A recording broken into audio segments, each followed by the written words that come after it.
भद्रकर ऐतिहासिक पवित्र रामनवमी पाई एक प्रस्तुति बैठकर आयोजन होइथिला। एथिरे राज्य बीजेपी सभापति मनमोहन सामल, मंत्री सूर्यवंशी सूरज और भद्रक सांसद विधायक प्रमुख जोगदे श्रीराम महायज्ञ समितिर समस्त कार्यकर्ता उपस्थिति रे रामनवमी उत्सव किभली शांति श्रृंखला रे अनुष्ठित हेब से नहीं विस्तृत आलोचना करिथिले। यहा परे निर्धारित कार्यक्रम संपर्क रे राज्य बीजेपी सभापति मनमोहन सामल गणमाध्यम को सूचना दैछंती। चलित वर्ष 2025 मसीहा श्रीराम महायज्ञ समिति आनुकूल्य रे भद्रक शहर रे जो ऐतिहासिक रामनवमी उत्सव महोत्सव पालन करा जिवो एवं एप्रिल 6 तारीख दिन शेष दिन नगर संकीर्तन रहिबो, 23 तारीख दिन गणदौड़ रहिबो एवं 30 तारीख दिन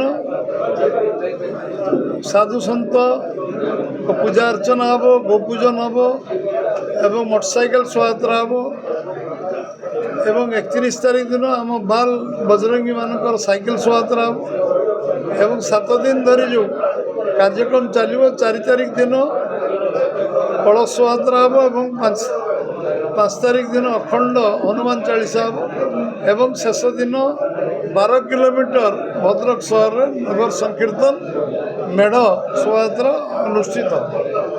रामनवमी भद्रक ऐतिह्य परंपरा संस्कृति गोटे बड़ परिचय एवं एक उत्सव को सर्वांतिकरण साधारण लोकंर महोत्सव परिणत हो। साधारण लोक अकुंठ चित्तर को साहाय्य कर समस्त आग्रह करी सारा जिला एवं ओडिशार साधारण लोक समस्त को निमंत्रण से रामनवमी महोत्सव को आसतु एथिरे भाग नियंतु एवं एक जो नगर संकीर्तन दिन समस्त ओडिशा एकाकार हो भद्रक एवं 7 दिन धरी जो ये उत्सव महोत्सव चलो एथिरे आपण मानकर सक्रिय भूमिका रो जो युवक माने हमर युवक बजरंगी माने जो गणदौड़ कर चित्ताकर्षक होती समस्त सहयोग व्यवसायी संघ तरफ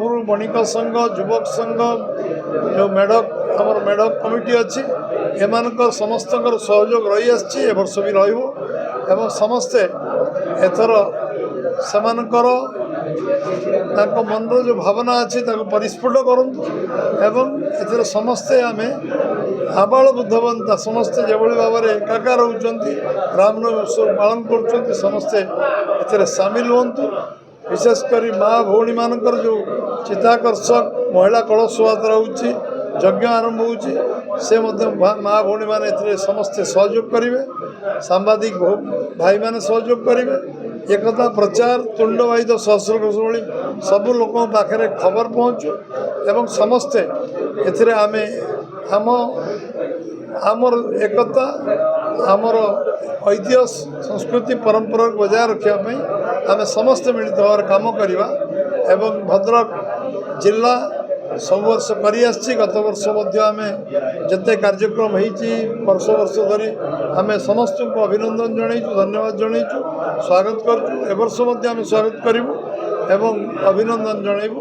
समस्ते आम ये उत्सव को एकाकार हूँ, समस्ते आसतु आम सहित सामिल हूँ। समस्त बहुत बहुत धन्यवाद। जय श्री राम। भद्रक जिल्लारू सुनील दत्तଙ୍କ रिपोर्ट, कोणार्क लाइव।